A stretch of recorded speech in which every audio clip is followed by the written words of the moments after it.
హనుమకొండ ప్రభుత్వాసుపత్రి అభివృద్ధికి కాంగ్రెస్ ప్రభుత్వం కట్టుబడి ఉందని వరంగల్ ఎంపీ డాక్టర్ కడియం కావ్య అన్నారు.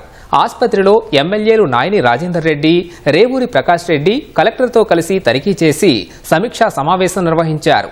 ఈ నెలలో రాష్ట్ర ఆరోగ్య శాఖ మంత్రి జిల్లాకు రానున్న నేపథ్యంలో ఆసుపత్రిలో కావాల్సిన సామాగ్రి, నిధులు, మందులు, వైద్యులు, సిబ్బంది నియామకం తదితర వాటిపై పూర్తి స్థాయిలో చర్చించినట్లు చెప్పారు.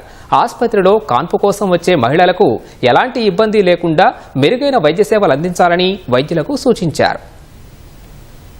మన వరంగల్లో ఉన్నటువంటి గవర్నమెంట్ మెటర్నిటీ హాస్పిటల్లో దాదాపు 15 ఏళ్ల తర్వాత ఒక రివ్యూ మీటింగ్ అయింది. కలెక్టర్ గారు చైర్పర్సన్గా ఇక్కడ ఏదైతే లోటుపాట్లు ఉన్నాయో, పేషెంట్స్కి కావాల్సిన అవసరాలు ఏంటి, తర్వాత వేకెన్సీస్ కానీ, తర్వాత డయాగ్నోస్టిక్స్కి సంబంధించి, తర్వాత డ్రగ్స్కి సంబంధించి అన్నిటిపైన డీటెయిల్గా మాట్లాడడం జరిగింది. ఒక వారం 10 రోజులలో మనకి హెల్త్ మినిస్టర్ గారు కూడా వస్తారు.